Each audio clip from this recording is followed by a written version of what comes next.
started out playing some great football the first few games, but then we seem to go into some sort of a lull.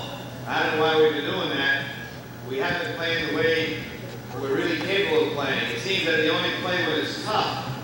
When the going gets tough for us, then they seem to come through and do the kind of job that they're capable of doing. Well, I don't think they can do that tomorrow night. I think tomorrow night we're going to do it from the opening whistle. This is a big, big football game for us tomorrow night. The biggest that these guys have ever played it. It's a championship game. If Pottsville wins or ties, it's a championship for them. And if we beat them, then we're in the driver's seat and we should win the championship.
Okay, good morning. We're here with the Breakfast Club winners. This is our usual practice every week. And today, the lineman of the game for the North Schuylkill game was Alan Kowaleski. For those of you who watched the game, either in person or on our broadcast, you found that Alan had a great game. He had 3 receptions for 68 yards, and another one called back, which easily would have put him over 100 yards. And 2 of the 3 receptions were, of course, were touchdowns. So, Alan, the first question we have to ask you now is, you had a great game, a career game almost for you this game, and we've seen you maybe in 2 other games where you were catching a lot of passes, but there were a couple of games where we didn't see you offensively that much. Is there a reason for that? Is that scheme our offensive scheme, or just they cover you well, or we take what we can get?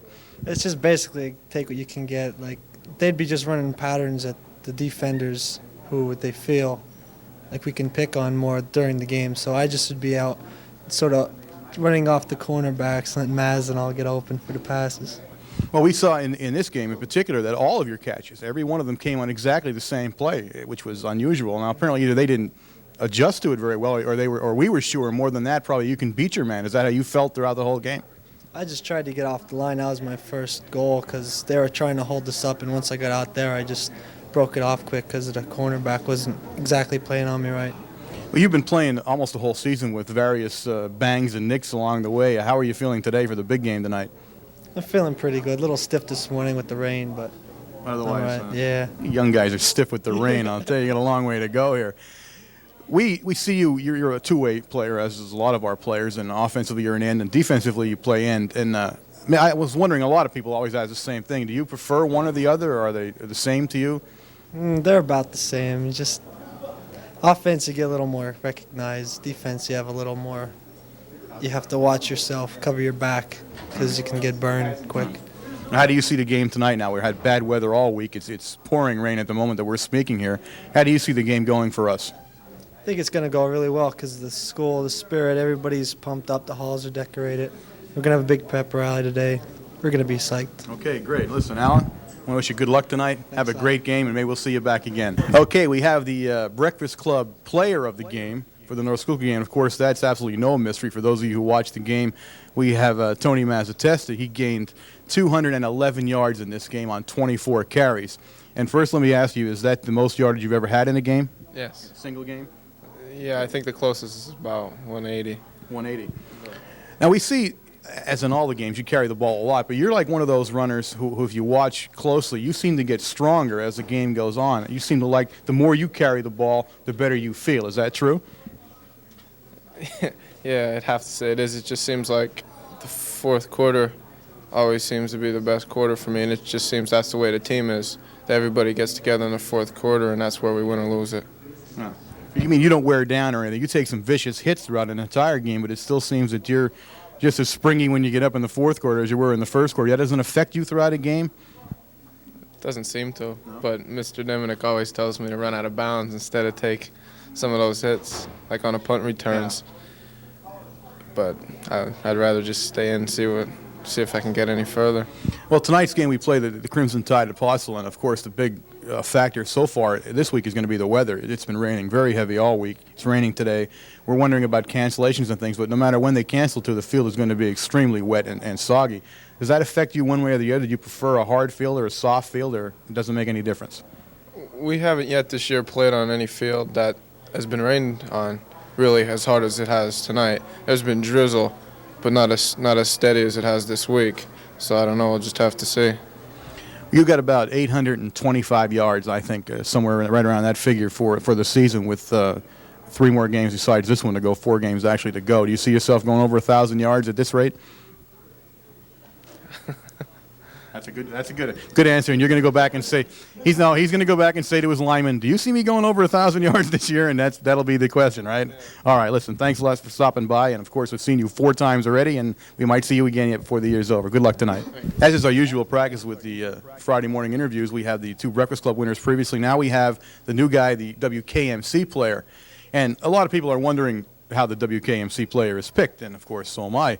Mr. Ellis isn't here right now. Now, actually, we try to pick a player, obviously a player that is not the Breakfast Club winner. That's the first criteria. We want to single out someone else for recognition during a game.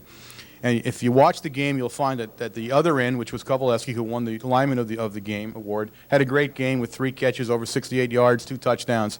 And you might wonder why we come up with Mr. Quinn.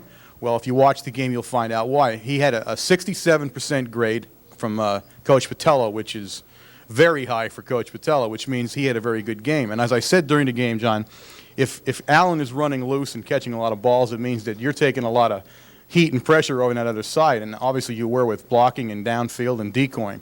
Mm-hmm. Yep, that's about it. You said it pretty good. Do you two guys talk about these things before a game as far as which one will be covered or not covered? Did you see that in films? I mean, are you aware of it, or is it just as the game progresses that happens?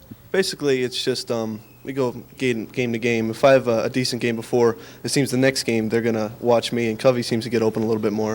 And it's just so hopefully tonight will be my turn, and next week he'll get his turn again. As I said, with both of, well, not with Mazzatesta so much, but with Kovaleski, you go both ways, and you play a linebacker position on defense. How do you feel about that on defense? Well, linebacker, I think it's a lot harder. I think it's tougher for me anyway. So I like defense probably better than offense because it's more of a challenge. Mm-hmm.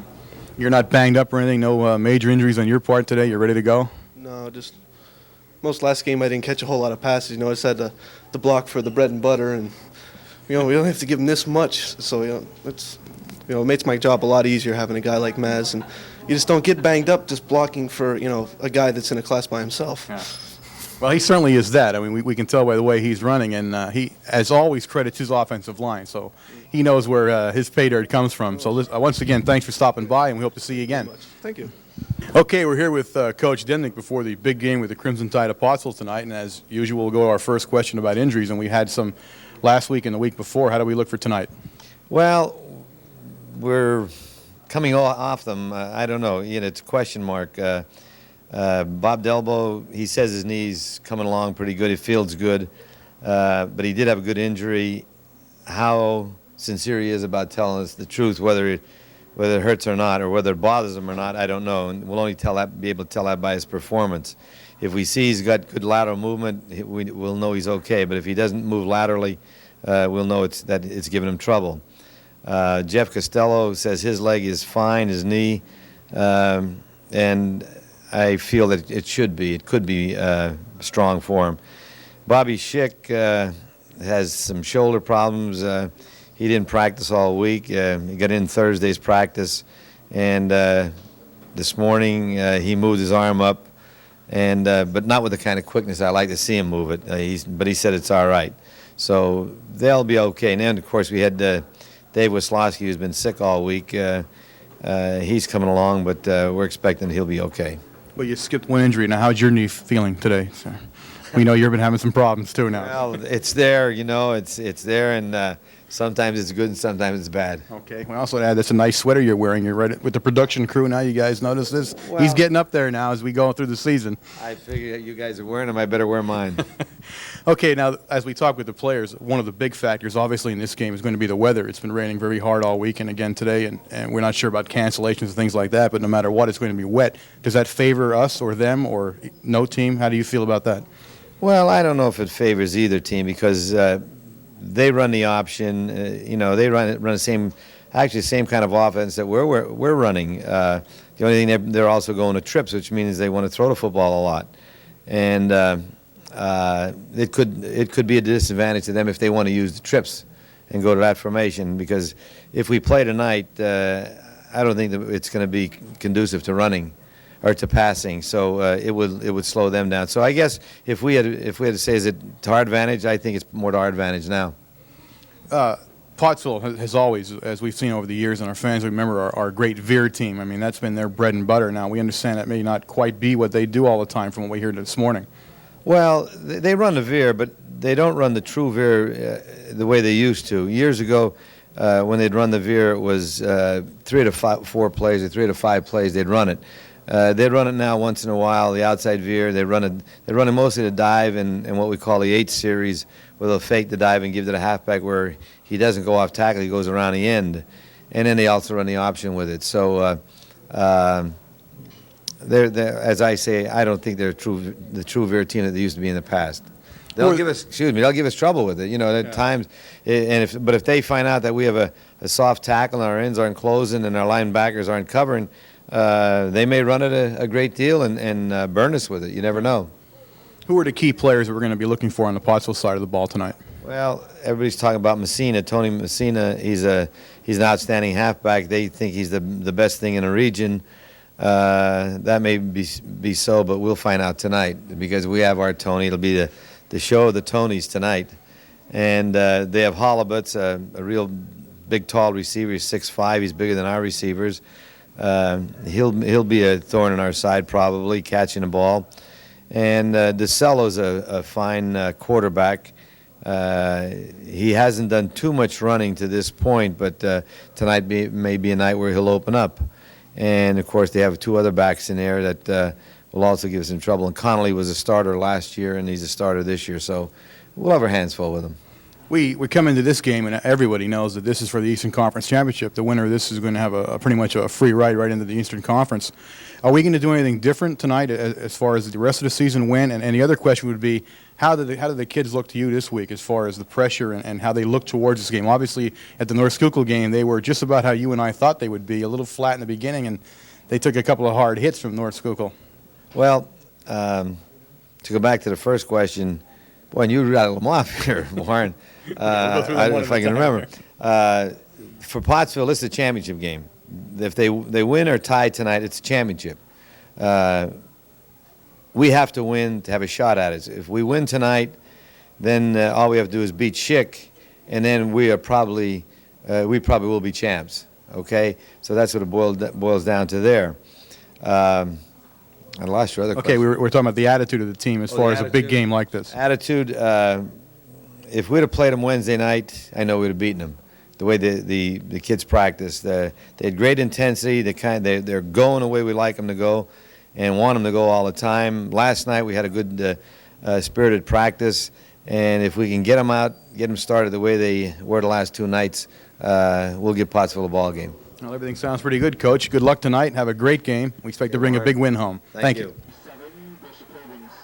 Good evening, ladies and gentlemen, and welcome to Veterans Stadium in Pottsville, Pennsylvania for tonight's Southern Division Eastern Conference matchup between the Mount Carmel area Red Tornadoes and the Pottsville Crimson Tide. Tonight's the big one in the Southern Conference, Warren. Well, Bob, this one will be for all the marbles, so to speak. The winner of this game is pretty much going to have a clear shot at the Southern Division title. Both teams are well aware of it. Of course, Mount Carmel still has one division team to play, which would be Shikellamy in their final game of the season. But bar that problem with that team, should they win tonight, they're going to sail into it, and the same with Pottsville. So this is the biggest game of the year for both teams. The field doesn't look in that bad of condition after all the rain we've had, and we watched them in practice. It appeared Pottsville's receivers had a little bit of problem. But Mount Carmel, everybody seemed to be handling the field pretty well. Yeah, the field looks good, but I can see spots where I know should they play any amount of time in that particular spot, it's going to get pretty ugly down there. The middle field between those two hash marks is where the real problem is. We're in what they call a skybox here tonight, aren't we? I mean, we're higher above a field than we've ever been before. And it's odd watching the game from this vantage point for now, but we'll get used to it, I'm sure. Kicking off for the Pottsville Crimson Tide tonight, number 8, Corey Holobetz. Again, deep for the Red Tornadoes. Number 34, Mazzatesta. Number 21, Chicatano. And also back there tonight, number 32, Dave Fantini. So 3 back for the kickoff. We're about ready to get started here, Warren. I think he can almost feel the tension in this stadium right now. Everybody's on the edge of their seat waiting for this kickoff and play to begin. Both these teams come into the game, from what we understand, relatively healthy. Mount Carmel has no major injuries. We've heard nothing from Pottsville. We see all the numbers of their big players out there. They're all ready to go. So it'll be played heads-up ball by 2 full-strength teams. That's the way you want to see a division championship decided. Holobetz kicks from the right hash mark, taken by Fantini on about the 20-yard line. He slips in there and brings it down on the 28-yard line, but there is a flag on the play. Penalty flag, and there you see immediately what this field is going to be like. He slipped and fell down as he tried to make his initial cut, so that might be a bad omen for the field for the rest of the game. The initial call on the play is a clip on the Red Tornadoes.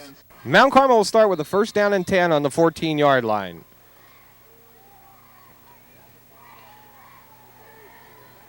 Mazzatesta and Fantini in the backfield for the Red Tornadoes. Wisłowski sets his team, handoff to Mazzatesta. Nice tackle, initial hit made in there by number 66, Chris Gardner. We're going to see some feeling out here on Mount Carmel's side, and you'll see the same with Pottsville. They're going to go along that line and see what they can get in the initial series, see what comes open, see how Pottsville's defense is playing. Pottsville came out with a 5-man front. You have 2 linebackers. You've seen that particular defense last week with North Schuylkill. So it's nothing new for Mount Carmel. Be a 2nd down and 9.5 for the Red Tornadoes. The ball right on the 15-yard line. Wisłowski again to Mazzatesta, trying this right side, and no gain again. Yeah, that's almost the exact same play. Big number 82 from the Crimson Tide penetrated immediately and made the stop. Again, Mount Carmel's trying to figure out what's going to work for them. They're going to run some plays that they have planned ahead of the game, which they're going to run no matter what. That's the way Coach Dimmick usually does it. He has 3 or 4 plays they come out with, and they're going to test them. Well, and especially deep down in this situation where they are, I'm not sure he can even test those 3 plays he wanted to use. Wisłowski on the option, pitches to Mazzatesta, and he takes it around the right side, breaks free a little from the first tackle, and he might have picked up about 9 yards. He's going to be a little bit short at 1st down, but that was a nice run on the initial option play. Fantini had a nice block out there, which sprung him around the edge there. And Greg Burchick making the stop. There's a timeout here to adjust the ball. It was an official's timeout on the play. Okay, Mount Carmel's going to punt from this position now. Bullock has come in for the Red Tornadoes to punt. Number 44, Jamie Bullock, will be doing the punting. And deep for the Crimson Tide, number For Mount Carmel, 44, Tony Messina. Tony Matz and Tony Messina are deep. And Tony Matz is the other deep back. Nice punt by Bolick. Taken on a 48-yard, he's good creamed.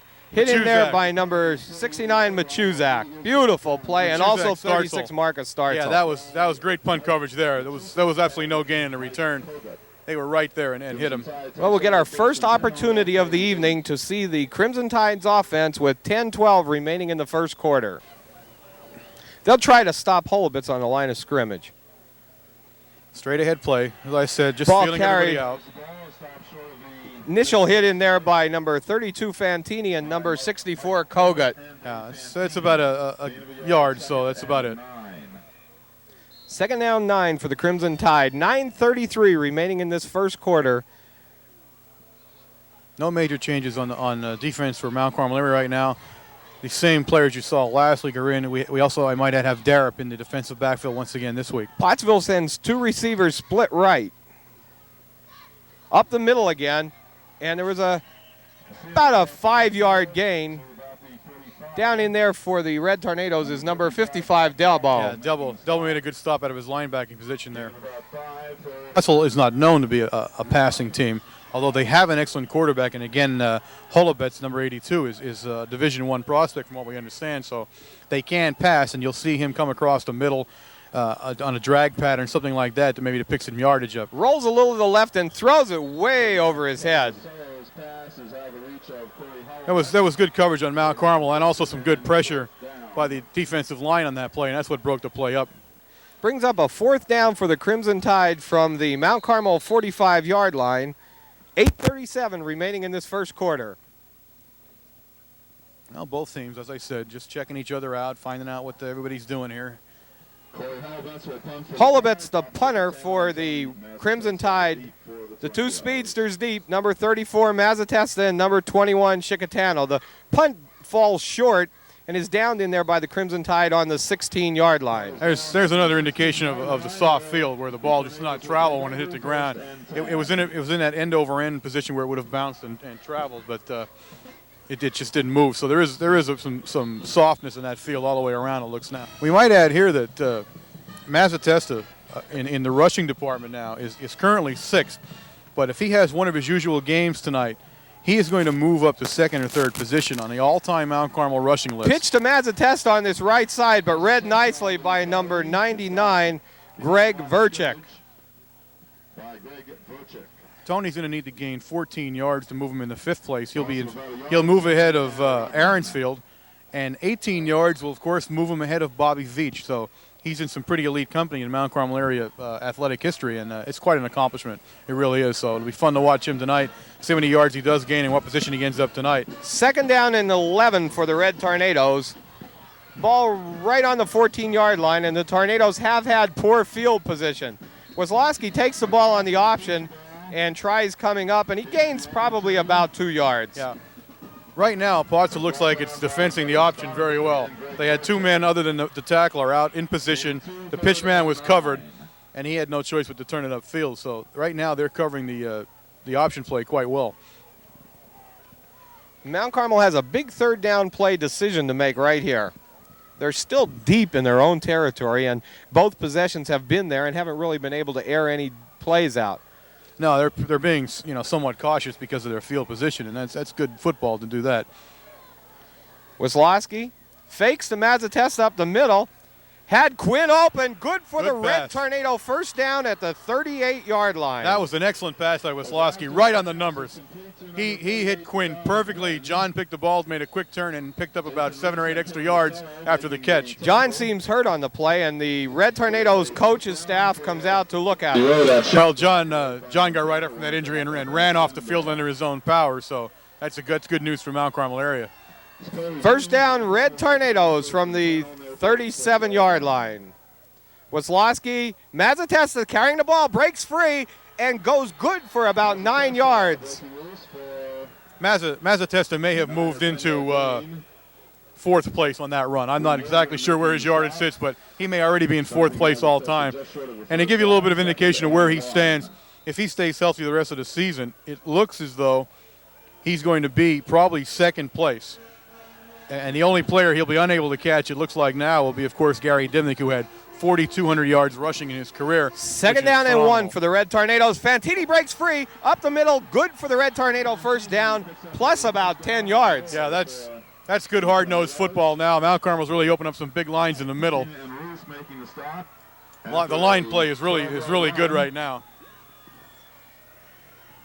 Mount Carmel now has the ball in tied territory, 1st and 10 at the 43-yard I think line. one of the big advantages the Mount Carmel area has had, especially this year, is the fact that they're rotating 2 backs in and out of that what was essentially a fullback position. You see Startzl and Fantini, and they're rested, and that enables them to make a good block for Mazatesta on each play. Or Wazlowski on the pitch, and they called a penalty there, and they're going to call a clip or a hold, but it was unbelievable. We have on some of these plays right now, the speaker of Pottsville Veterans Stadium is in the way of our camera, and we will have a slight obstruction on some of the plays, but Warren and I will try to bring you the play-by-play as it occurs with the obstruction there. Yeah. It was funny. One referee was signaling holding, and so was the Pottsville coach, and then the official came through and called a clipping call. Yeah, the official signal was clipping, so I'm not sure what we were doing there, but far be it from us to try and understand the officials this year now, isn't it? We have first down for the Red Tornadoes, 1st down and 25. Wazlowski slips a little, but he lets one fly, and it got behind Chicatano, but he almost got it. That was a good pass. It was also excellent coverage by Pottsville. Pottsville defender was right on Chicatano the whole way down. And again, you notice Wazlowski as he went back to set up, that plant foot slipped a little bit, which threw him off somewhat. Red Tornadoes come up onto the ball.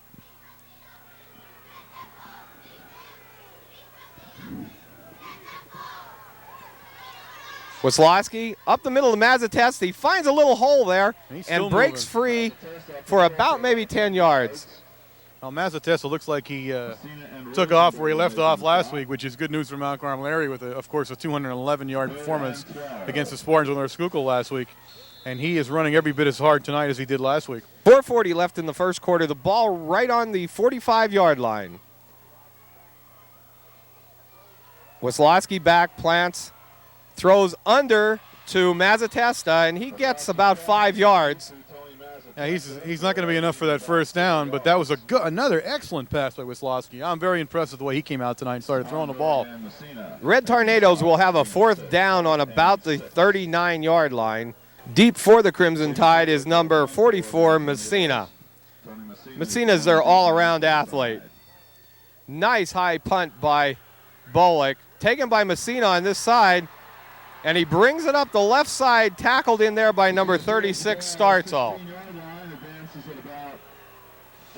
Well, the Mount Carmel fans are arguing that it should have been roughing the kicker, and it was certainly a close call. But again, that's a referee's decision to make down there. He was standing right on the play.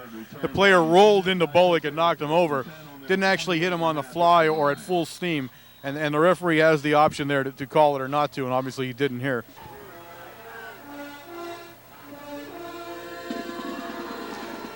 Tide tries a play right up the middle, and the whole right side of the Tornado line was in there.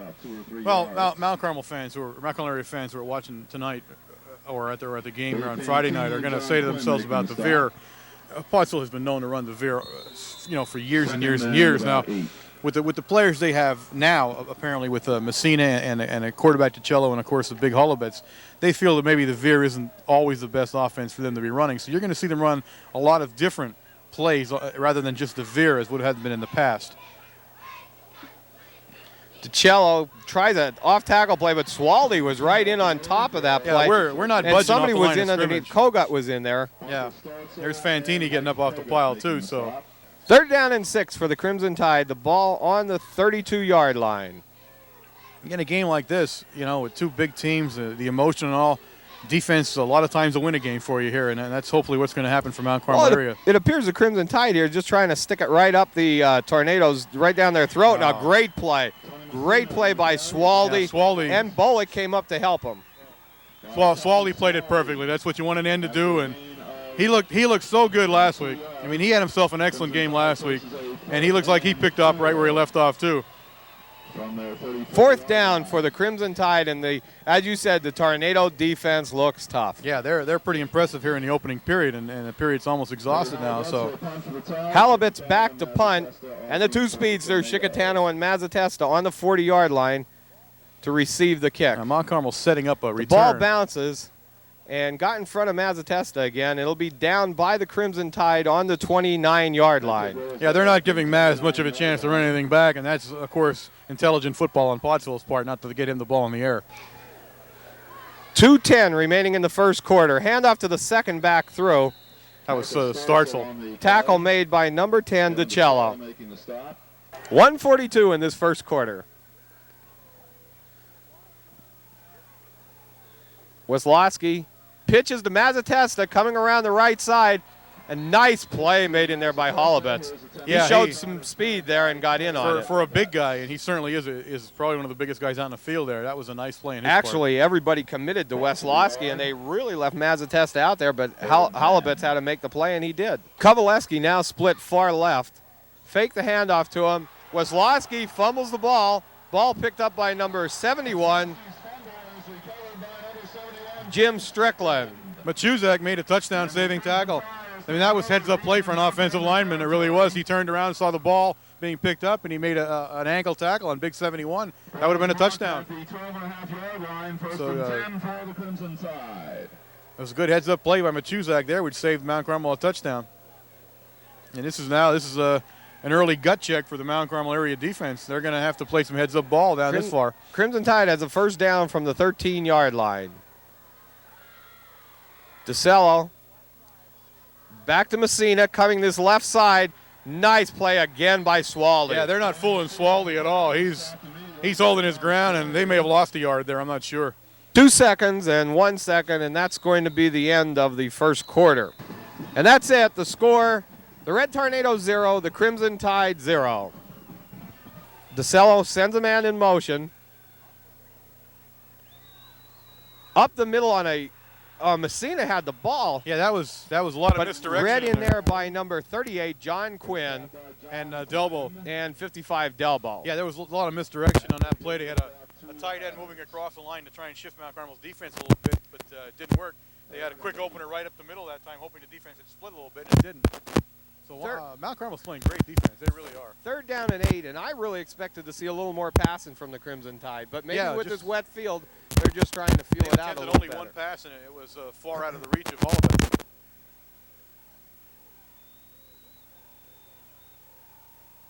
DiCello, there he's back to pass.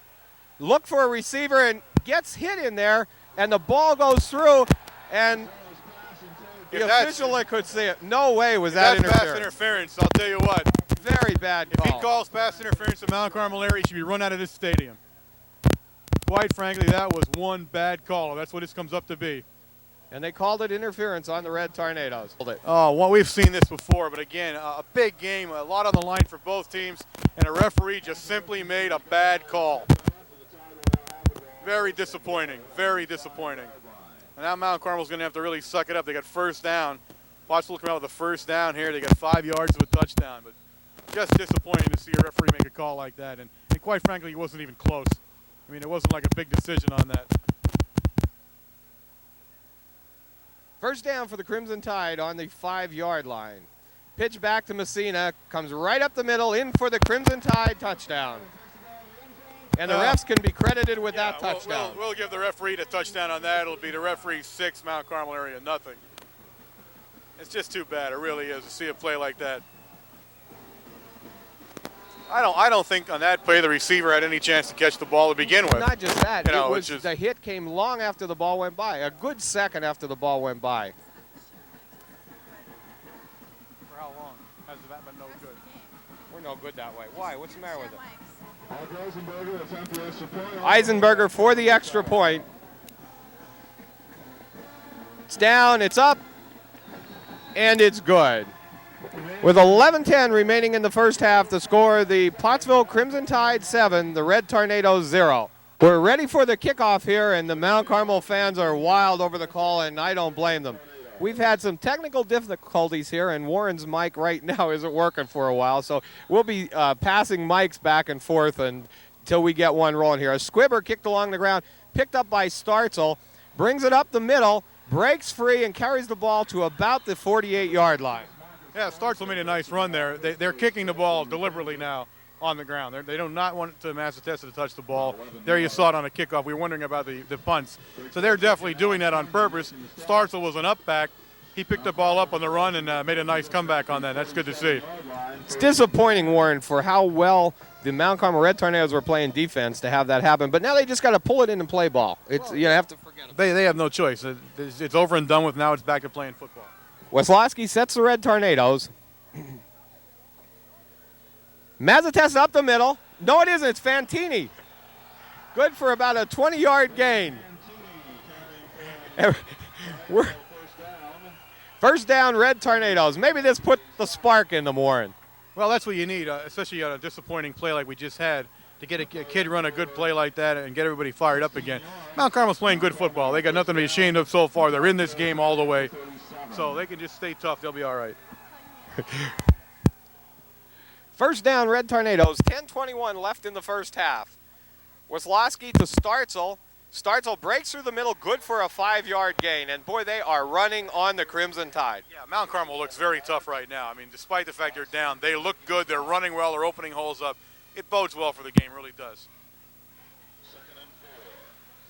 2nd and 4, the ball on the 31-yard line.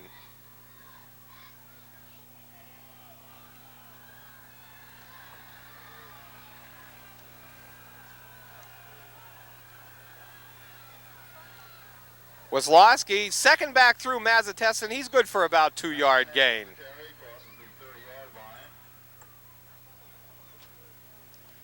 Mount Carmel's going to have a big third down play here with 3rd down and 2.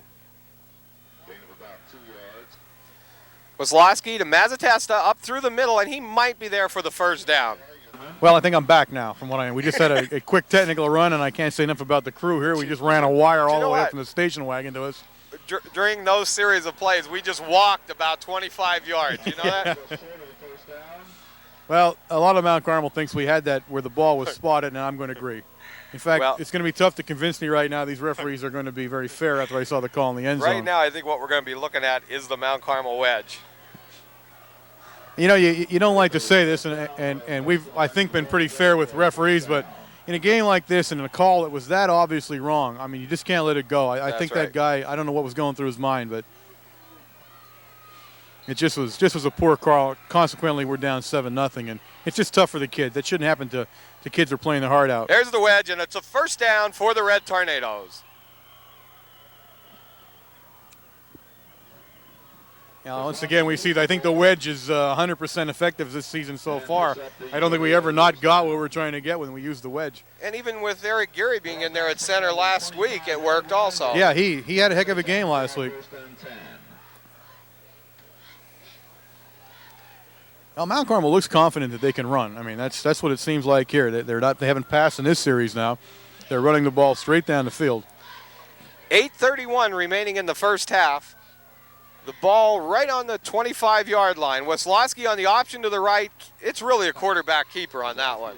Well, yeah, I don't think there was anybody Nobody out out to. there, That was definitely just going to roll out and moved up the field.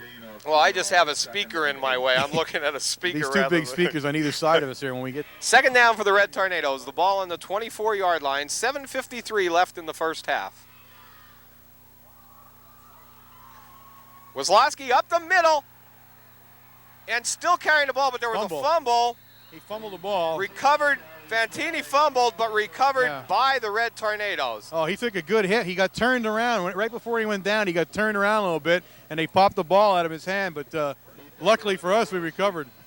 First down and 10 for the Red Tornadoes from the 11-yard line, and they can make a first down without going into the goal. Yeah, right around the 1-yard line, maybe a little less than that. Weslowski up the middle to Mazzatesta, and he's hit about the 10-yard line. Yeah, they were waiting for him on that one. As always, any team will be the same. The defense is certainly going to tighten up with this 10-yard, distance. So it gets a little bit tougher when you get down this far. Wesloski rolls to the right, and he's on a quarterback keeper. He breaks through there. One man made the play and knocked out of bounds on about the 5-yard line. Once again, though, I'm a little unsure what the play is because he has no trailing back. No, it looks like a quarterback just a straight quarterback sweep around the end. Right. Yeah. Because both backs get ahead of him on each time and block. Yeah, it looks a lot like the option, but it isn't. It's just a straight quarterback sweep around the end. And again, that's a Mount Carmel area adjustment because we have not seen that play that often throughout the year. So obviously they think they can run that here against Pottsville tonight. Big third down play for the Red Tornadoes with 6:47 left in the first half. The ball on the 5-yard line. Wesloski on the same play again. Touchdown, Red He's Tornadoes. And that play is same working. play, yeah, that play is working. They've spotted a weakness. Great blocking by the Mount excellent Carmel blocking right around side that of the line. right side of the Mount Carmel offensive line. And from all indications, West didn't make any change on his foot gear, so I would appear the Red Tornadoes are going for 2 points. Well, Big Red has this year especially, we've seen maybe 6 or 7 different 2-point conversion plays. They're have a variety of plays they can possibly use, so it'll be interesting to see where we go from here. The Tornadoes have made 3 out of 4 in rushing extra points. He looked into the corner over there for Quinn, and it just went too far. So yeah, the ball just sailed out of his hand there. That's the way it is. Actually, Warren, in extra points, the Red Tornadoes in passing have completed 5 out of 5 2-point conversions. Yeah, I said they've been very successful. The first one they missed. In rushing, it was 3 out of 4. 3 out of 4 in rushing. And then, so all total, they had 1 field goal attempt that they missed, but that's a little bit on the extra point and field goal sideline. Ball taken short in there. Nice tackle made in there. Oh, Fantini, hello, and a late flag. There's a late flag on the play. Flag on the play. Can only go one way tonight. Well, it was dropped deep in the Mount Carmel side, and it's very far away from where the tackle was made. Hey, so, a clip against the Crimson Tide. 1st and 10 for the Crimson Tide. 6:38 left in this first half, and the ball on the 17-yard line. It's the official's timeout just so he picks up his flag that he threw 25 yards back. Yards away, yeah. It's quite a hike back to get that thing. What an exciting game. Well, this is pretty much the way you'd expect a game with 2 good teams like this when they match up. Crimson Tide splits 2 receivers wide right. DeCello drops back, rolls a little bit to the right, keeps rolling, lets one throw, and it goes over the head of number 84, Greg Hertz. Yeah, a lot of that play was made right on the line of scrimmage with Alan Kovaleski. Pressure on the line makes up for a lot of shortcomings anywhere else, and you pressure him and it'll go very well for you. DeCello back, he's not afraid to throw from deep in his own end zone. Taken out of the play, but I think there was a hold or a clip on the play. Definitely, yeah. When he just broke loose there, they had everybody balled up. Right. Somebody had to grab somebody there. Yeah. Boy, it moves the Tide back to the 5-yard line with 6:02 left in this first half, and makes it a 2nd down and 22 for the Crimson Tide. They split 2 receivers far left, and he's got to throw. It's a draw play up the middle of Messina, and he breaks 3. He got loose. Tackle made in there by Wesloski. number 34. 14, Wesloski. And it is good for a Tide first down. 1st and 10 Crimson Tide at their 27-yard line.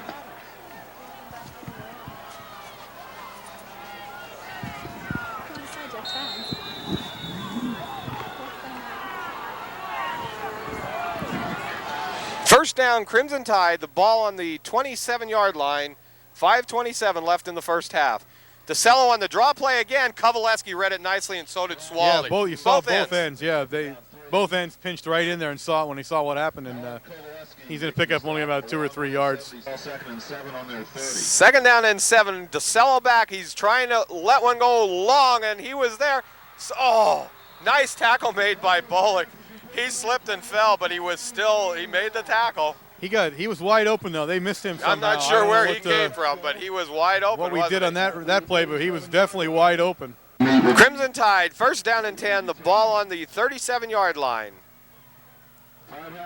Splits 2 receivers far right. DeCello, he's on the option play, pitches back to Messina, but Kovaleski read it nicely and he just outran him, really. Well, But he Messina got outside knocked of out Kowaleski, bounds, but right. Kowaleski did what he wanted to. He He made the stretched play, it, right. He stretched it stretched all the out. way to the sideline, and Messina had no room to make a real cut on the ball. Then that's what you want to see. Ball on the 30-yard line.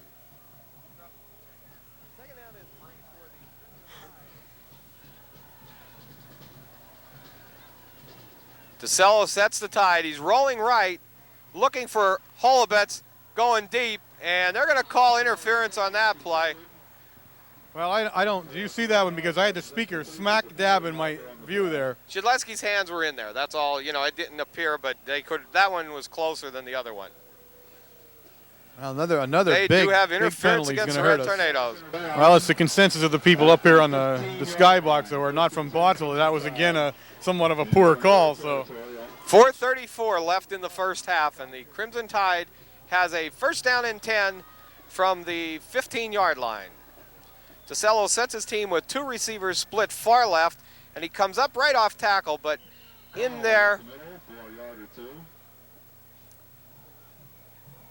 yeah, that's just straight ahead. Was straight ahead Covet there. and Swaldy. They just double team the tackle there and trying to run right over him. That's all they're trying to do on that play. Second down and 8 for the Crimson Tide. 4:12 left in the first half. They're trying to run over Kogut there, and that's a rather large job to do.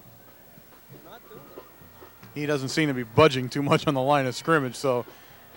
They're up in that running formation again. This is the one where they come out with the veer. This is the veer now. Right. You're seeing it here. Pitch back to Messina. Finds a hole in there and tackled deep down in there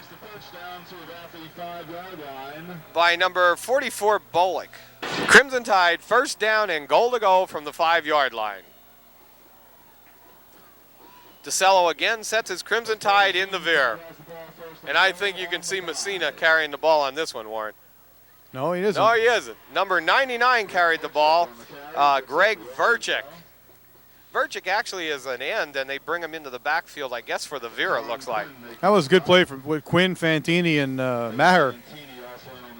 Made a good play there, and they're running at Maher now. 3:07 left in the first half. The ball on the 4-yard line.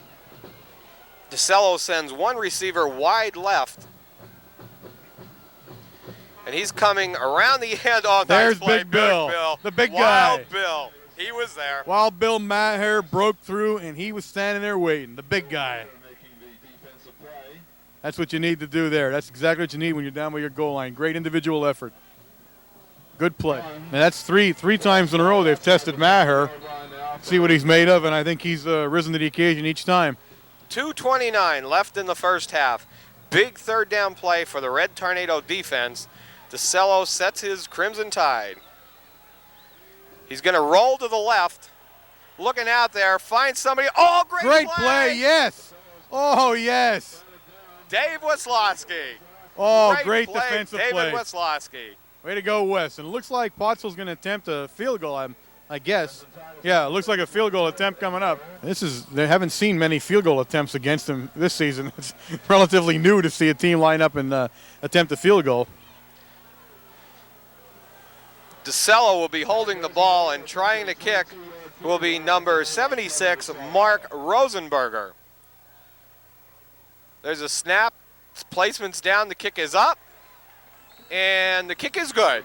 He barely made that. I mean, we're looking at it from an angle, but he barely made that kick. 2:10 remaining in the first half, and the score, the Crimson Tide 10, the Red Tornadoes 6. Well, we only have 2:10 left here in the first half, but the Tornadoes don't have any timeouts left. So we'll see what kind of play they can get here. I'm sure we're going to see a squibber rolling along the ground again. So far, that's the way they've been kicking the ball. Set up on the right hash mark again, and he gets one nice. It's lifted to Mazatessa, and here he comes right up the middle. Oh, bad call in there, I'll tell you. They're just watching for any of the Tornadoes just to touch you can't touch a Crimson Tide tonight. Now you the referees cannot better touch get their head in the anybody damn with the Crimson game Tide. somehow. It's that one little guy. I can't believe it. Mount Carmel's side is booing, and rightly so. The referees have got to get their head in the game. This means too much to both of these teams for them to be making mistakes along the line here. There's one guy in there, I'll tell you what, that little guy in the back, Judge, he's just waiting. He's just waiting to watch anybody even touch anybody close to the side, and he calls it a push or a clip. So I don't know what they're doing, but it's just not right. coming around the end is Bobby Chicatano, and he runs out of bounds on the 23-yard lines, and he ran out of bounds because he wanted to stop the clock. Yeah. We have that speaker in our way again, so we'll just let you know what happens as these plays Unfortunately, come through. These couple of plays will be right smack dab with that speaker in our way. 2nd and 2 for the Red Tornadoes. The ball on the right hash mark, resting on the 23-yard line. Wisłowski brings the Tornadoes up. Splits Marcus Startzel to the right and Mazatesta to the left. Handoff to the second back through Marcus Startzel, and he carries the ball right to the 25-yard line. And his forward progress from our skybox was the 25. It has got to be a first down, and it's not.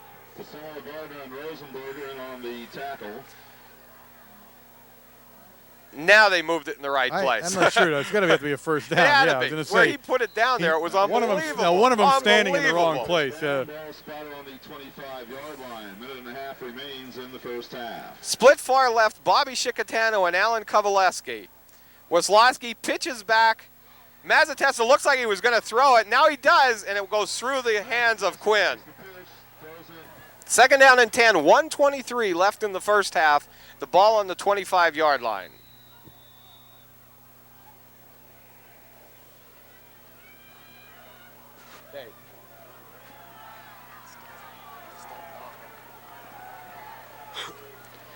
Wisłowski brings the Tornadoes up, drops back to pass, and tries the draw play to Startzel, and that was read very nicely by number 66, Chris Gardner. Wagner was behind the line of scrimmage, and he just read the opening where the guard left, and that was it. He came right in. Timeout called by Pottsville with 1:13 left, and I think what they're looking for is maybe being able to get the ball back. We're not too sure of that timeout. 1:13 left in the first half. Score is 10-6, Crimson Tide. Wisłowski on a straight drop back, looking at Mazatesta coming from the right, throws it over to Alan Kovaleski. And I'll tell you what, if that wasn't interference, nothing was, because 77 was all over him on that one. Well, the referees are calling a good game right now. It just doesn't happen to be the one we're at is the problem. And Mount Carmel's now reacting to every call, and rightly so. Well, I guess That's I am what you're too. So they're a little frustrated, and you can't blame them for that. Kovaleski was actually the second man coming out there. Yeah. He had Mazatesta streaking down the Well, that was the clearing. field. He was supposed to clear the area Right. and give Kovaleski a chance to catch that shorter There was pass. one person stayed with him, though. There's Bullock's punt. It's a nice, high, booming punt. Back there is Messina, and he's hit in there.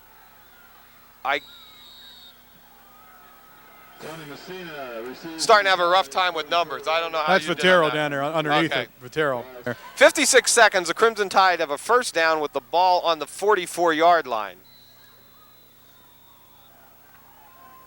Well, Mount Carmel's got to be careful. You can't afford a letdown. They're in an obvious passing position. They got 3 men out now, 2 men to the wide receivers split side. far left.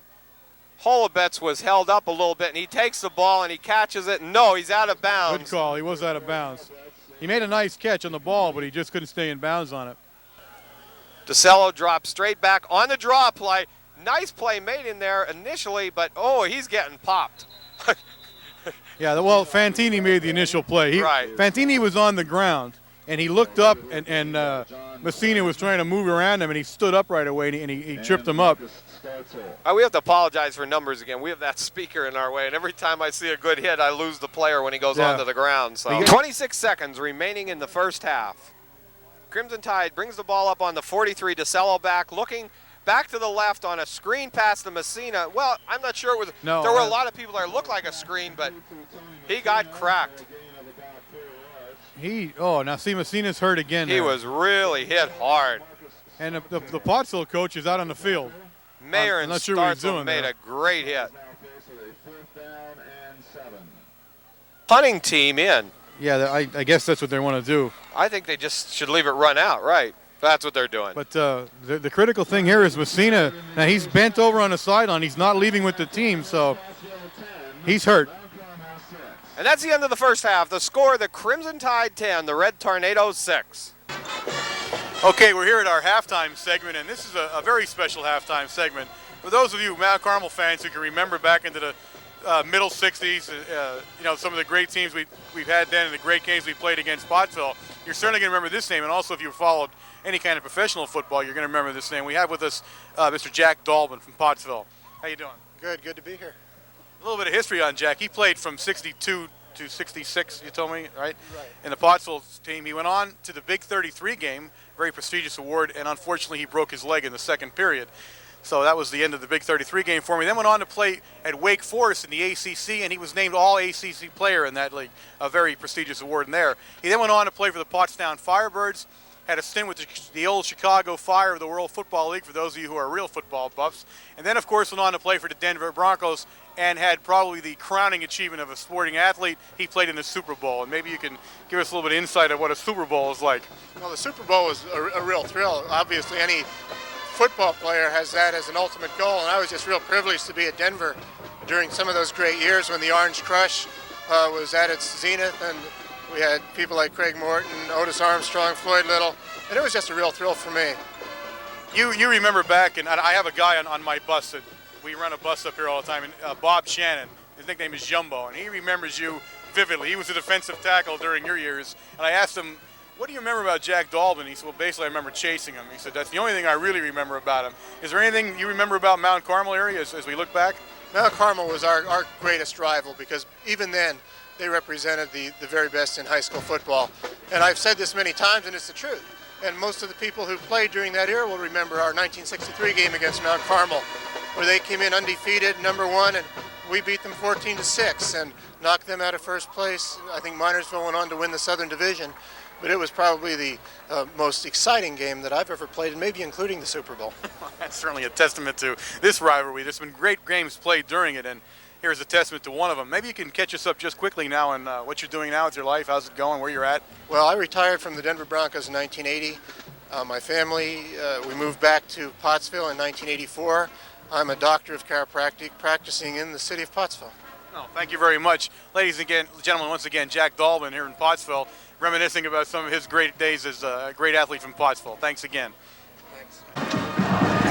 I'll run down the first half statistics for you before we begin second half play. Mount Carmel rushed the ball 24 times for a total of 92 yards. They passed the ball 2 of 5 for a total of 25 yards. Pottsville rushed the ball 16 times for 59 yards. They passed the ball 2 times out of 6 for 37 yards. First downs, Mount Carmel had 6 in the first half. Pottsville had 5. In the reception department, Quinn was 1 for 19.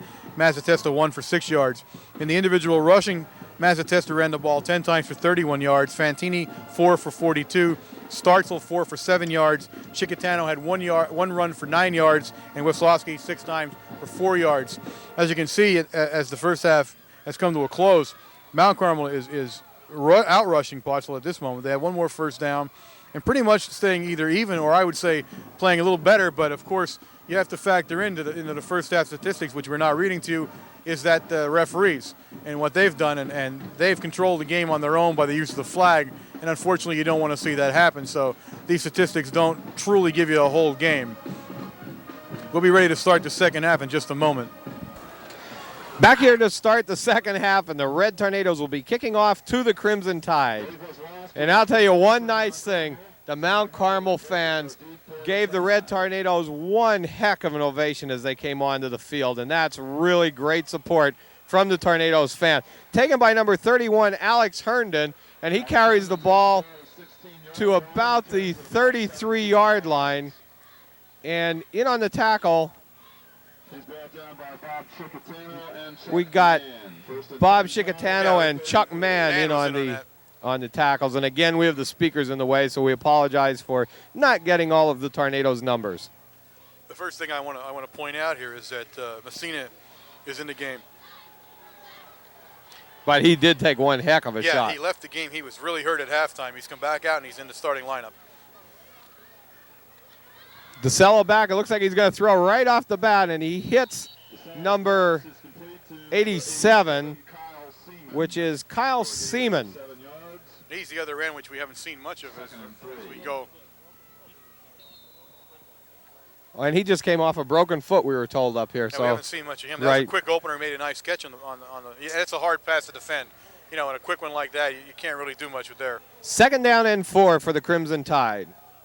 11:01 left in the third quarter. DeCello splits 2 receivers far left, and he has a draw play to Messina coming here, but read nicely in there. But he breaks free of the tackle, and he's gone. Unbelievable.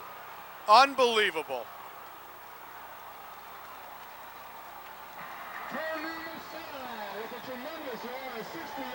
Well, there's nothing you can say there. I mean, 60-yard scoring touchdown for the Crimson Tide. That's individual effort that you're not often going to see by anybody. I don't know how he got loose. I really don't. I thought he was down 3 or 4 times. He was hit 3 or 4 times. That's a backbreaker there. That's a tough one. But you can't take anything away from him. He left the field at the half, and he barely could walk when he got to the sidelines, and now he runs 60 yards for a touchdown. Number 76, Mark Rosenberger, will be trying the extra point for the Crimson Tide. The snap's down, the kick's up, and the kick is good. With 10:40 remaining in the third quarter, the score, Pottsville Crimson Tide 17, the Red Tornadoes 6. Holubitz will be kicking off for the Crimson Tide. Ball on the right hash mark, again coming down. Mazzatesta will take the ball on about the 11-yard line. Breaks it up the middle, and hit in there, brought down on the 30-yard line. That was a good run back by Mazzatesta. Good hard running. Yes, it was. Well, this is going to pretty much tell what Big Red's going to do the rest of the evening. Well, I think it's a big series here for them. They have to, at least move the ball. I'm not sure they even have to score yet, but they do have to move the ball. They've got to pin their ears back and do some moving here. Inside handoff to Mazzatesta. He breaks it free, and he carries the ball for about 10 yards. Very close to a first down. By Jim Strickland and Kevin Spahn. Just a quick opener, good running and good blocking. Nice play. There. And the Tornadoes have had good plays all night. Yeah, I think they're just going to have to grind this out and get into the end zone. Ball on the 39-yard line, 2nd down and 1, 9:46 left in the third quarter. Wazlowski, handoff right up the middle to Fantini. And they're looking now at the call, whether it's a first down or not. They do give him the first down. Fantini making a 3-yard run and a 1st and 10 well, for the Tornadoes. Mount Carmel's got to remember here there's still 9 minutes and 30 seconds to go in this game. In the third quarter of this game, you got almost 2 full quarters to go. Plenty of time still looking back from the score. They're not out of the game by any means. They've got to stay in their game plan. They can't do anything crazy, any that kind of stuff. They stick to their game plan. They can still pull this game out.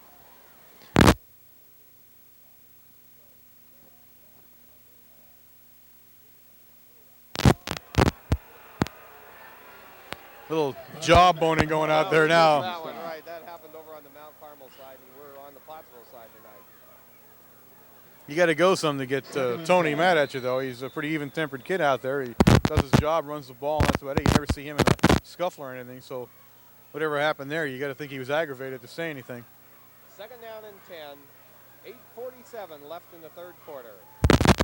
Wazlowski drops straight back, looks long, and he's got him out there, number 21, Chicatano.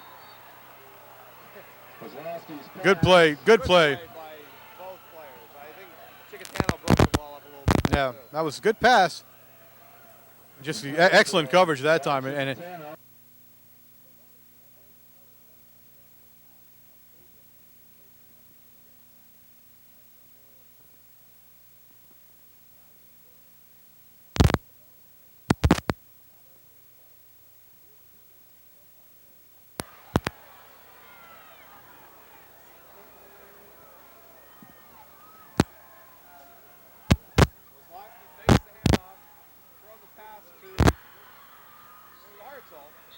good play, good.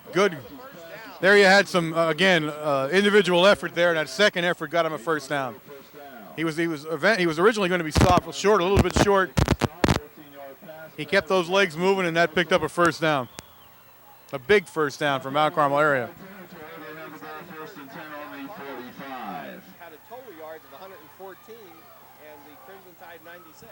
So Oh. Mount Carmel did move right along. Yeah, they've proven they can run the ball and move it downfield here. It's just they had some bad penalties, I think, that hurt them more than anything. Kozlowski looking at Quinn, and he threw it on the inside. That was Fantini. Right. Yeah. Second and 10. A little bit behind him on that play. Mount Carmel looks like they're going to come out and try throwing the ball and really trying to get that ball down the field quick. Well, I don't know. I mean, I'm certainly not the coach up here. That's for sure. I've proven that several times. But with the success they seem to be having on the ground, you got to look from the run more than they pass right now. There's still a lot of time. They can grind this game out. They can still walk away with the win here. Startzel and Mazatesta in the backfield. Mazatesta in motion. Inside handoff to Startzel. It's fumbled. Recovered by number 76, Mark Rosenberger. Recovered the fumble for the Crimson Tide. Now, Startzel never had the ball. He never got the ball anywhere near where he should have. And I don't know if that was bobbled right off the center and nobody had control or what happened there. But that's a bad break for Big Red.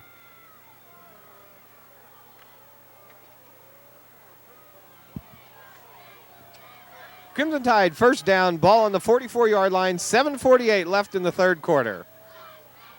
DeCello back, he's got to throw right away. Hits number 87 again, which is Kyle Seaman. Good for about a 5-yard gain. Again, that's a very hard play to stop. If they're going to continue to run that, Weslowski was in good position. He made the stop immediately, but it's a difficult pass to defense. It's just too quick.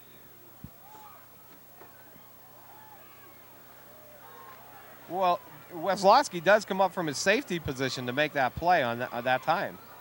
He's playing excellent defense back there, but again, it's just too far to come, and that's short of a pass. They're going to try it again to him, and it's over the head of DeCello that time.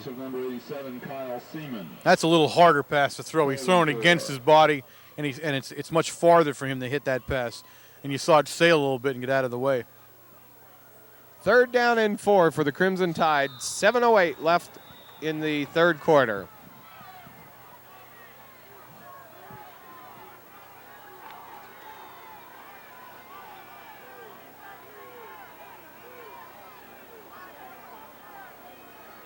DeCello rolls right this time.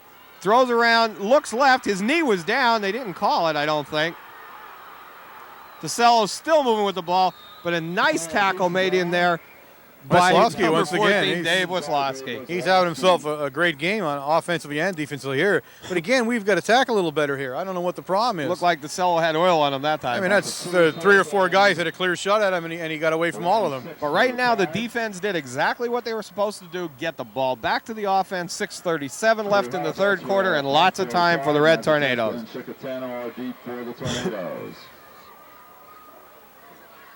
Pottsville goes into a shift with those 3 backs, and you always question that, Warren.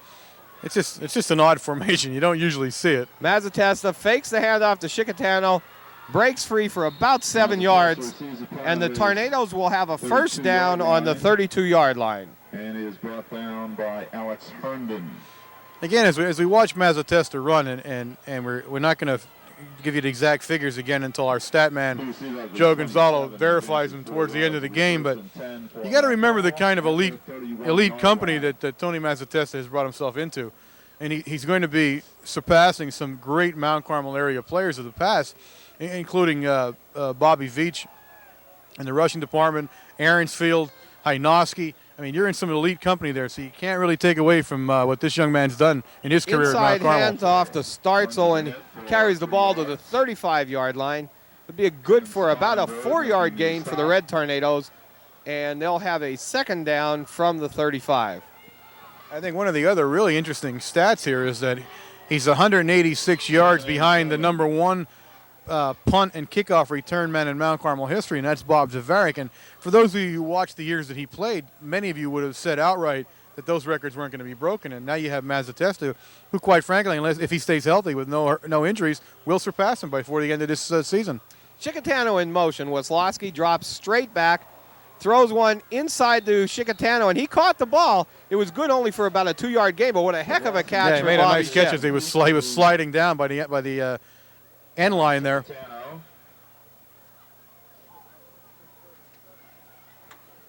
That brings up another big 3rd and 7. And I think Mount Carmel's problem here, at least this half, has been they've been facing, or about 3rd and 7 to go. This one is a big 3rd down, 3rd and 5. 3rd and 5 to go now. For the Red Tornadoes. 4:40 left in this 3rd quarter, and the time ticking away. Chicatano in motion, a reverse to Mazzatesta, but he only gets about 2 yards on the play, and Mount Carmel's going to be faced with a 4th down and about 3 yards. Crimson Tide defensed that well. If you remember, I think it was 2 games ago, that went for a touchdown, that exact play. They defensed it very well. Number 44, Bullock, comes into the Tornadoes lineup, and he will be doing the punting for the Red Tornadoes.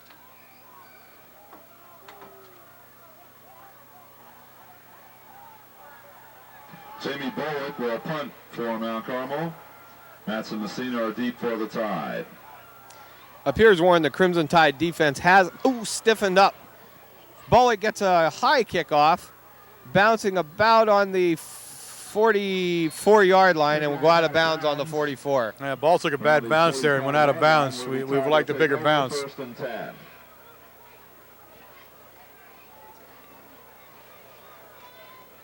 We see in the lineup, I see Belfani's in the lineup now. I'm trying to see who he came in for. I don't know if did he replace Swaldy in the lineup. I see him standing Kovaleski is there. here on the left side of the Mount Carmel line, so he is in for Swaldy. Yeah, I see him on that right side of our defensive line. First down for the Crimson Tide. Ball on the 45-yard line. 3:49 left in the 3rd quarter. DeCello on the handoff to Messina. Nice play made in There's there Fantini. by Fantini, and then finished off by John Quinn. Fantini made great penetration. He messed the play up all the way, and now Messina's hurt again. This time he's limping off the field. Well, he's having a rough night tonight. He's been hit hard. I'll tell you what, though, he's a good player. You cannot take anything away from this kid. He's a good, hard-nosed player. And my guess is that we're going to see him come back in the game. Mars coming out of the game, and Fantana Rosa has come in for him, but Fantana Rosa has moved to the right side and Kogut over to the left. DeCello coming to the left. Nice play made in there. Fantini made another great play. By Fantini. Oh, that was two great plays by Fantini on that in there. And making the play. Big 3rd down play for the Crimson Tide here, and also for the Red Tornado, defense. Well, he caught the quarterback there before he took 2 steps. I mean, he never even moved, and he had his arms around him. So that was extremely quick penetration on that side. And we're seeing some new faces, and I'm guessing we're seeing new faces in there just to give the other kids a rest. With Fantana Rosa and Belfani, you don't lose anything by putting these guys in. They've proven their worth over the season. Put them both on the right side, too. And they're coming that way with DeCello running on a long sweep. And some nice tackles made in there. 86 Belfani.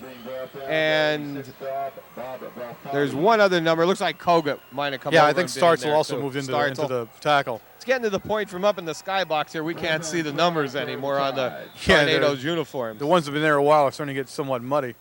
And Fantana Rosa's out of the game now. Someone bring you refreshments up, Warren? Yes, we got some hot chocolate, I think it is, right? Hot chocolate just came up to the roof. And I'm glad for it.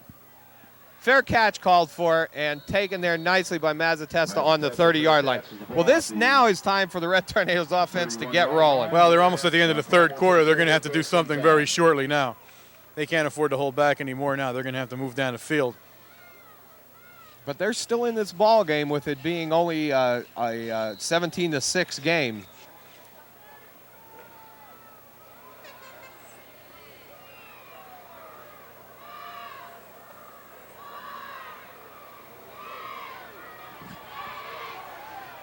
Chicatano and Kovaleski split far left.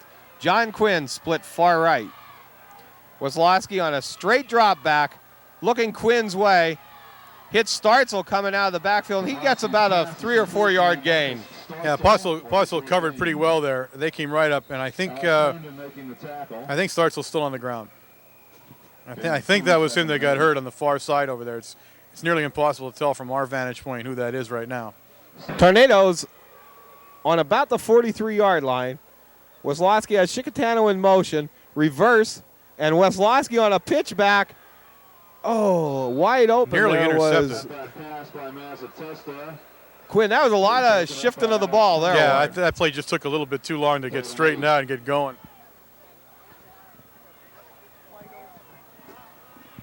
He got a good solid rush there at the last moment, but I think he was 99. I couldn't see the Crimson Tide number, but that kind of threw the whole play off. Yeah, it was 99.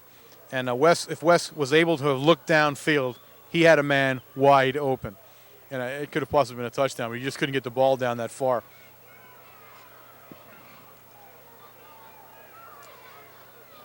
Third down and 8, 1:10 left in the third quarter. Wisłowski on a straight drop back. Lets one go out here to Shikatano and broken up nicely by DeCello. DeCello made a great play. Yeah, he did. It was that Shikatano still almost came up with the ball the last second there, but just couldn't get his hands around it. Mount Carmel faced with a fourth down situation here again, and I'm sure Bullock will be in the punt. That's good hot chocolate, by the way. It is, isn't it? That was compliments of Marcy Ibanez, I understand. She was down there with the hot chocolate, and we thank her. It's getting a tad chilly up here on the roof. Bullock has the ball. Nice punt this time. Call for a fair catch, and Messina came breaking right through 3 Red Tornado players there to get that ball. That was a dangerous catch he made there, but he handled the ball cleanly. And as I said, I knew we would see Messina again. Yeah, he keeps coming back, doesn't he? Oh, he's a tough kid. He plays tough, and consequently he's getting banged up out there, but he doesn't stay out of the game for more than 1 or 2 plays, and he's right back, and it looks like he's 100% right away. 57 seconds left in the third quarter. Messina was one of the players, of course, we were told to watch out for by Coach at the Breakfast Club meeting and everything, and he was pretty right on target with that because he is a quality ball player. First down and 10 from the 42-yard line. DeCello with the ball again. Brought down. I don't know if they wanted. The referee looked like he wanted him to get killed, though, is what happened there. But Kowaleski just wasn't going to let go that time. That's another play that a referee, though, can get a kid hurt. Yeah. The referee, by all means, at that point should have blown the whistle, and he just left that kid open for a shot. Well, except for the long touchdown run by Messina, which was admittedly some poor tackling, which broke him loose, and a field goal. Mount Carmel defense displayed excellent. Excellent defense. You can't see good enough things about these guys out here. DeCello back to throw. They break through the line. Messina takes the pass, and he breaks it down the right side, tries to make a cut there, and knocked out of bounds. Wisłowski had that game-saving tackle there. Wisłowski. And again, that was great talent. That was just great athletic talent. God, he picked the ball out of the air there. He left his feet to make the catch, and another great play by Messina. First down for the Crimson Tide. The ball on the Tornadoes' 21-yard line. 4 seconds left, and we have a timeout here. Red Tornadoes. Play's about to resume with 4 seconds in the third quarter. Tide has the ball 1st and 10 on the Mount Carmel 21. Around the end, number 33. Connolly carried the ball, and he hasn't been in too much tonight. No, he's a new runner. Fresh blood in there. And that's the end of the third quarter. The score, the Crimson Tide 21, the Red Tornadoes 10. Starting the fourth quarter here, the score, the Crimson Tide 17, the Red Tornadoes 6. Begins, the Tide has the ball 2nd and 3rd. 2nd and 3 on the Mount Carmel 14-yard line. Crimson Tide puts trips out here to the left side. 2nd down and 3. Pitch back to number 33, Connolly again, and he's good for the Crimson Tide first down. Appears to have picked up a Tide first down. Brought down by Dave Fantini and Joe Greco. Well, they're giving Messina a little bit of a rest with the ball, and they brought a fresh back in, which that's good football to do that. Mount Carmel's got to be wearing down a little bit on defense right now. They've been playing defense for most of the second half. Connolly's a 180-pound senior. They do the trips left here again. We have number 5 in the defensive backfield, Greco now from Mount Carmel area. DeCello hit in the backfield, but gets the handoff to number 31, which is Herndon. Well, that was a veer there. They ran the veer. which is, I guess, still in Pottsville, the way they would think is still their bread and butter play on a short yardage play Right. down at the goal line. Certainly they're going to go back to what they do best. Joe Greco came up and made that tackle nicely. Yeah, he just came into the game and he was involved in the tackle. I believe Fantana Rosa came back in. back in the game. He's paired with Belfani right now. He's on the right side with Belfani again, right. DeCello sets the Crimson Tide with second down. Tried to jump pass there that wasn't open, but then he found someone in the end zone. Yeah, he faked. Holubets. He jumped up and faked it, and I think he fooled us a little bit because the guy's wide open, and Holubets is wide open. As the Tide goes up by 17.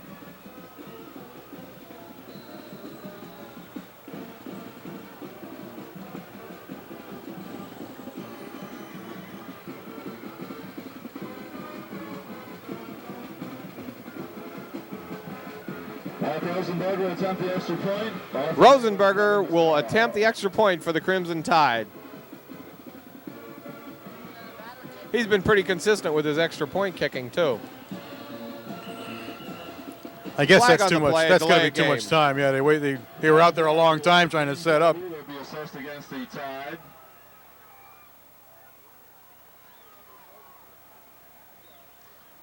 That'll move Rosenberg back 5 yards farther to attempt the extra point. He actually will be kicking a 25-yard extra point.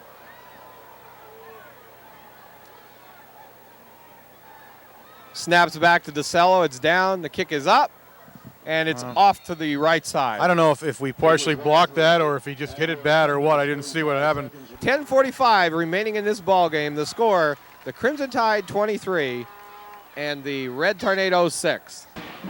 Corey Holubets will kick off for the Tide. Chicatano, Fantini, and Mazzatesta are deep for the Tornadoes. Holubets sets up on the right hash mark again to kick off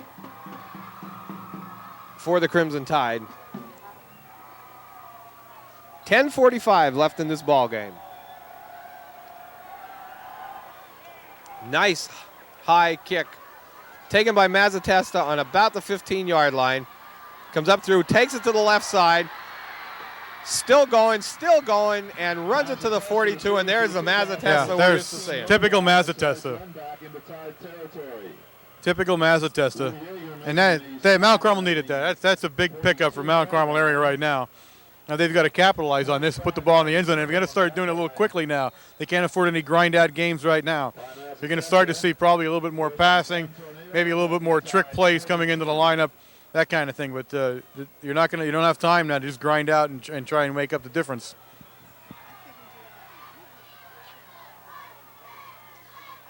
First down, Red Tornadoes, ball on the 42-yard line. Ball handed off to Mazzatesta. I think Fantini grabbed it that time. Fantini, okay. Good for about a 4 or 5 yard gain. Rosenberger on the stop. Yeah, Mount Carmel needs what they need most now. I think is a quick score. That'll do two things. Bring them a little bit closer in the deficit column, but also give them a little spark of confidence because they certainly look like they need it right now. They're kind of rocked on their heels a little bit at this juncture. Second down and 6, 9:50 left in the ball game.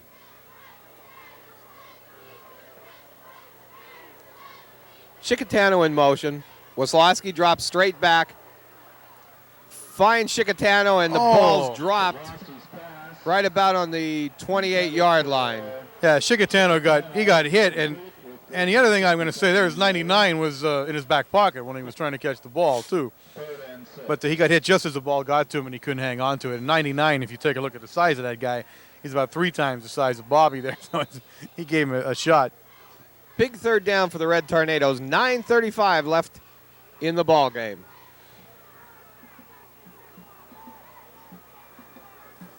And you see what kind of athlete Messina is on a tough third down call now in a tight game. He's in there in defensive backfield now. Waslowski fakes the handoff right over the middle. First down, and it was hard for us to see. It's John Quinn. There was some extracurricular hitting going on over there Afterwards, also. Right. Well, the Tornadoes are still in it here. First down and 10. The ball resting on the 29-yard line. 9:21 left in the ball game. just outside the Tide 28-yard line. And boy, I tell you what, the Tornadoes have been able to move the ball up and down the field tonight. Yeah, it's just they got off to a bad start in that first half with the referees, and that hurt a lot. Wasilowski looking over in the right corner here. Oh, yeah, Chicatano just out of his fingertips. Streaking by about 5 yards over the He was nearest. open, too. Yeah, he was wide open. Just over Bobby's fingertips. And we might add that you're seeing Bobby play a hard game tonight, but up until yesterday, he was unable to pick his arm above his head. He had a pretty bad shoulder bruise, which limited his arm action. So that's certainly playing a little bit to do with, with the way he's catching a pass. And that was a particularly difficult pass to try and catch when you're hurt like that. Well, they were definitely extended that time, as far as he could reach Yeah, I'm sure he's in some pain trying to do that one. 9 minutes left in this ball game. 2nd down and 10 for the Red Tornadoes.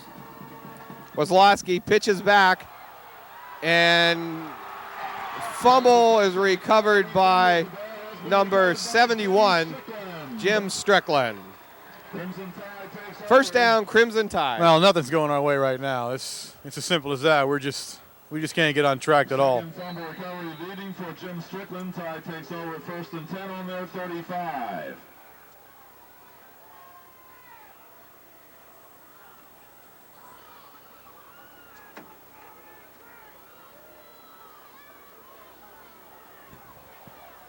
First down and 10, Crimson Tide, and they'll try to run some time off the clock right now, I think.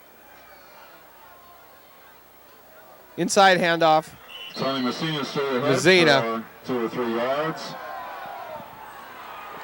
No, we got a little bit of fighting going on there. We have Joe Darrop was originally involved in that. I think they're going to call the penalty on Darrop, and actually the Pottsville guy tripped over his own player. I don't know what we did there. I didn't see the number that Darrop was arguing with. They called it double. Well, he certainly wasn't the only guy involved in that play. It began a little further down the field when it started. It ended up in the huddle, and then somebody got knocked down. But you're going to have tempers flaring right around now. These kids played a tough game, and naturally Mount Carmel area is going to be somewhat frustrated here with 8 minutes or so to go in the game. Oh, they're going to throw them out of the game. And it really wasn't that flagrant. That's unusual. They just don't want anything to get started. So Darrop's going to leave the game on an ejection.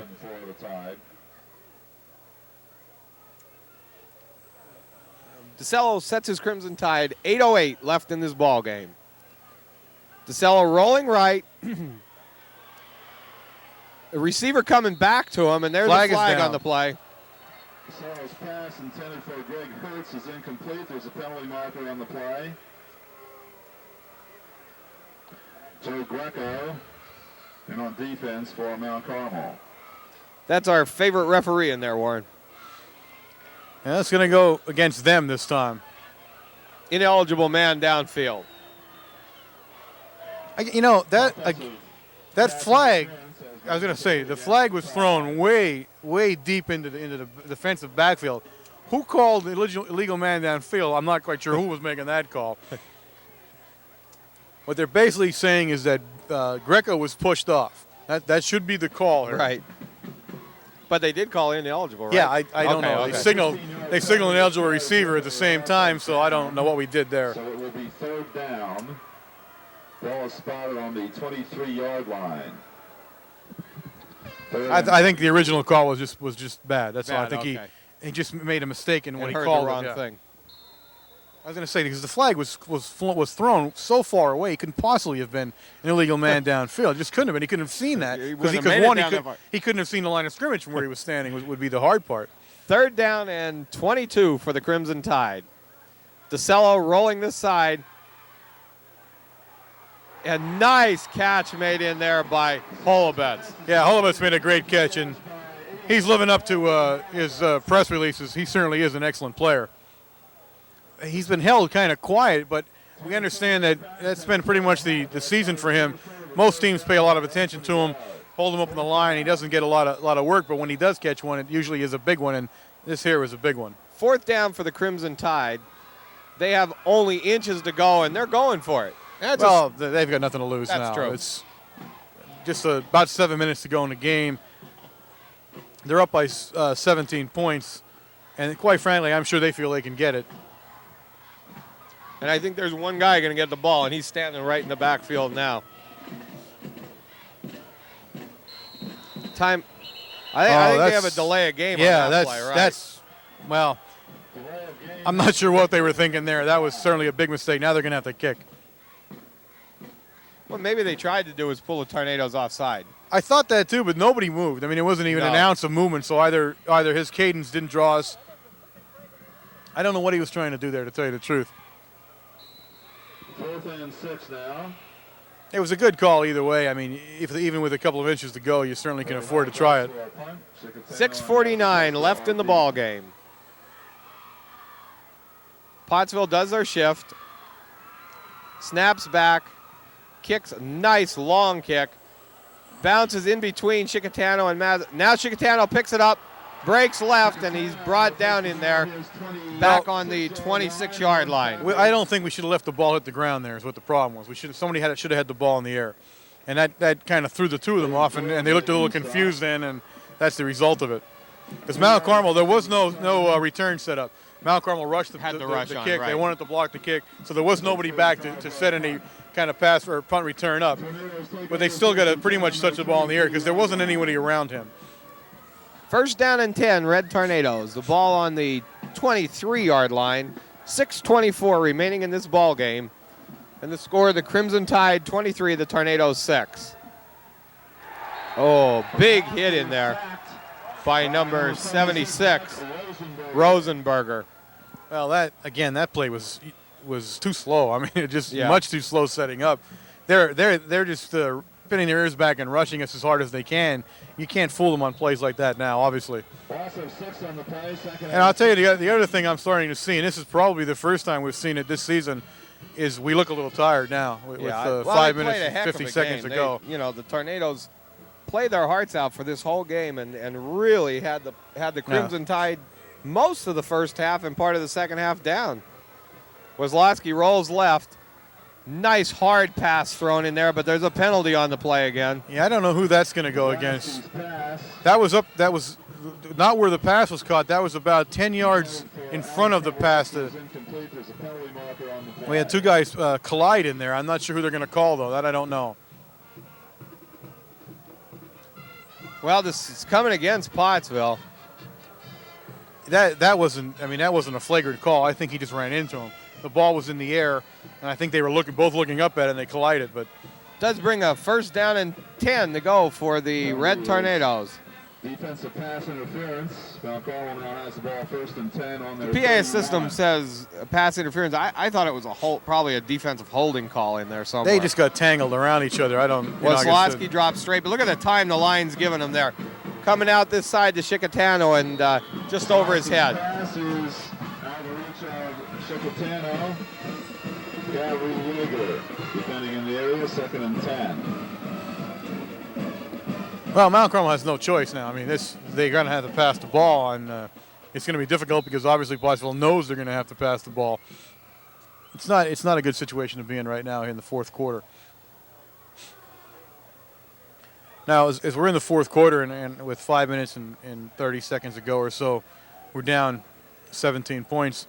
As we look ahead, if we do eventually drop this ball game, it will not be able to win the Southern Division, it looks like. Oh, Chickatano just fell down there. Pass goes incomplete to Chickatano, and I had the speaker again, so I couldn't see it. No, he fell right down. But it does not necessarily exclude us from a wild card. It's going to be jumbled up now, and it's going to be rating points going to decide it, but we still may be in the hunt for a wild card. And the other thing we're going to look at is the districts. Right. And we are not out of it in the district should we drop this game either. This is not going to ruin the season for us. It's going to be close in both situations, and obviously Mount Carmel's going to have to win the rest of their games. So that's the other thing.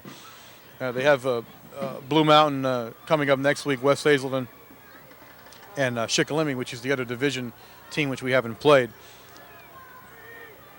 But they had some tough breaks, which big game is what kills you. And in the early part of this game, the referee set the tone. Wazlowski over to Mazzatesi, slips, tries to break it up through the middle, and there were two, DeCello in particular there, ready to take him down. DeCello making the stop for the tie, gain of 3 or 4. Make it 4th and 7. Fourth down for the Red Tornadoes. I don't know if you were watching that play, but you want to single somebody out for a little bit of individual praise, it would be Vitero, 68. He was blocking down there. I bet you he held his block a good 7 seconds. He was blocking number 77. Now, Mazzatesta couldn't get past him because there was another guy there which nobody was blocking. Which was DeCello, right. But Vitero did an excellent job. I mean, he did everything you could expect of him, and it's very hard to hold a block that long, which he did. Bullock in punt formation for the Red Tornadoes. Snaps back, Bullock has it. Sends off a nice kick, and it rolls down around the 25-yard line right now. Now we got a fight in the middle of the field. And the other thing again is Bullock was knocked down on the kick. Now, maybe I don't understand that rule quite like I should, but I thought when you knock the kicker down like that it was a flag.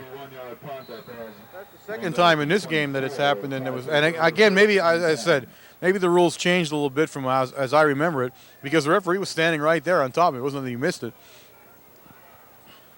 4:08 left in this ball game. Veterans Memorial Stadium next Friday night, 8 o'clock game against the Shikellamy Braves.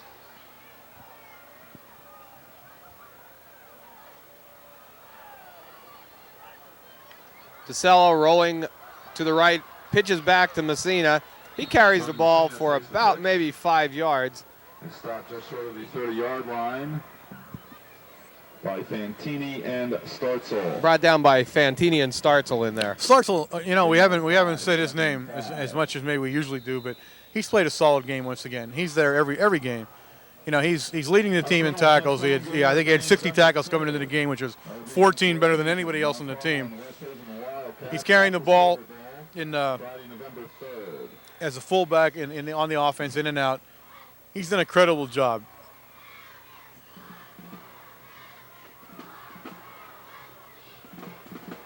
Crimson Tide, even with the lead, keep running their plays with the two guys split far to the left. Yeah, I'm not sure. They're passing obviously, but that's one go there, and the receiver had slipped down. That was Seaman had slipped down. He had fallen over one of our men who had fallen down originally. So 3:10 left in this ball game. The ball was uncatchable there.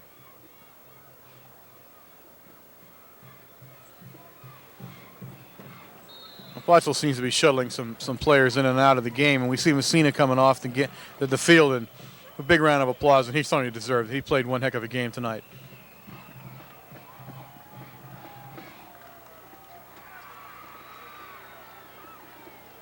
Third down and about 5 yards to go for the Crimson Tide.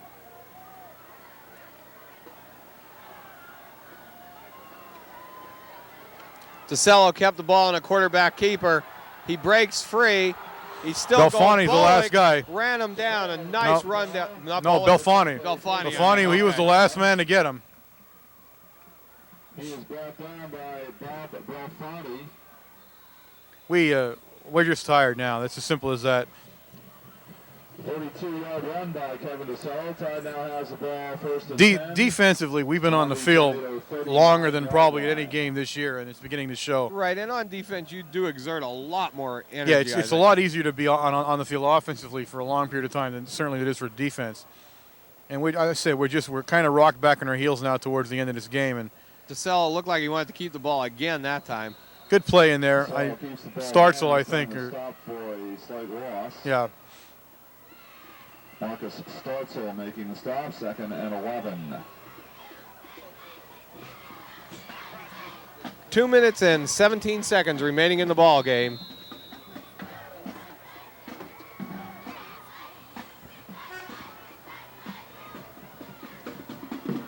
Crimson Tide, 2nd down and about 11 from the 41-yard line.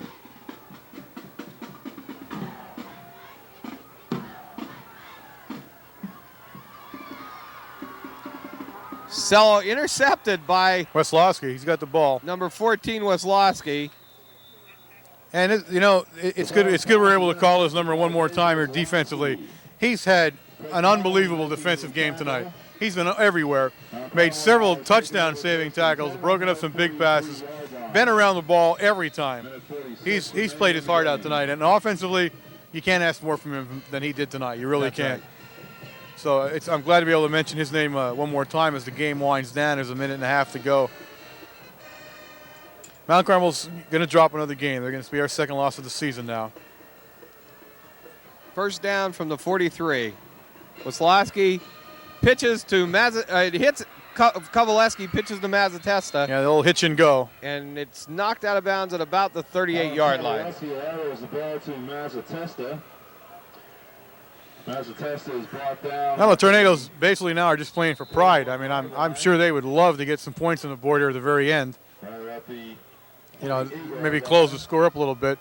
It's meaningless one way or the other. They're going to lose the game and fall out of contention for a Southern Division crown. But as I said again, they're still in the hunt. However, mathematically it's going to be for that wild card and also in a district playoff game. Well, this does give Pottsville the Southern Division, Yes, right? they'll clinch. Although Wisłowski's pass intercepted. And I think he stepped out of bounds there, or either that or it was an early whistle. Pottsville has to play Shikellamy next week, and Shikellamy is the final division game for them. They do but have one more. losing to Shikellamy, I don't think can do anything for them right now. Okay. They can lose to them and still clinch the Southern Division. And I think one of the sidelights of this game, which we didn't mention much in the beginning, was there was a lot of revenge factor in this game with us pinning a 39-0 loss on Pottsville last year, which, you know, pretty much put them in the hole for our conference crown. So they came back and they wanted some revenge, and they played a good, solid game. You can't take anything away from them in this game. We were outplayed in the second half, I think, certainly. The first half, again, the referee set the tone of the game, and you never like to see that happen. 26 seconds left in this ball game. And DeCello is now going to start down the ball. They'll run the clock out, and that'll be it. That's going to be it for this evening's game. That's the ball game. The final score, the Pottsville Crimson Tide 23, the Mount Carmel Red Tornadoes 6. Well, Warren, it was a good game tonight and a sad game for the Red Tornadoes, but deep down inside, I think both of us and everybody on the press box up here, including the Pottsville people, felt the Mount Carmel Red Tornadoes played one heck of a ball game. Oh, they've got nothing to be ashamed of. Certainly, it was a hard-fought game. They did all the things that they possibly could have done to win the game. They had some tough breaks, some tough penalties, a couple of fumbles, and in a big game like this, they'll kill you. And, of course, they were up against a great back in Messina, and as I said throughout the game, you can't take anything away from that kid. He played his heart out tonight. He's an excellent back. He made a great 60-yard run for a touchdown, a couple of great pass receptions, and that added up to a defeat on our side. And that's, you know, sometimes that just happens to you in a big game. I think when we get looking at it, you're going to see Wisłowski played one heck of a game tonight defensively, and also that the whole defense of the Red Tornadoes hung tough. There were a couple plays, and Pottsville's been known for this, you know, for 3 plays making their ball game, and that sort of happened again tonight. I mean, there were no long drives. It was just 1 or 2, 3 great plays that actually gave them the scores, plus a little help from the officials. Yeah, that's true. And as we look now, as I said, Mount Carmel cannot win a Southern Division crown right now. What they've got 3 games left. They're playing Blue Mountain, West Hazelton, and Shikellamy. They're still in the running for a wild card berth in the Eastern Conference, and they're still in the running for a district playoff game. So they've got to regroup themselves. They've got to have a good week of practice. They've got to look at Blue Mountain. They've got to go into that game on a Saturday afternoon. They've got to pin their ears back, play hard-nosed football, and win, and look down the line at West Hazelton and again to Shikellamy. But they're not out of it by any means. Their season is not over. They've got a lot to look forward to, and I still think that we're going to see them in postseason play and have a fine end of the season. And I think from both you and I, we were very proud of the Red Tornadoes tonight. Oh, yes, you have to be. You have to be, and I'm the first to say it. It was a great game. And again, sometimes you're going to come up against a team, you just get some good breaks and have some great players, and you drop a ball game. But that's just the way it is. Well, we'll see you next week from Blue Mountain, and I guess it's a Saturday afternoon. Saturday afternoon. I'm Bob Els. I'm Warren Altamar. Good night. Good night.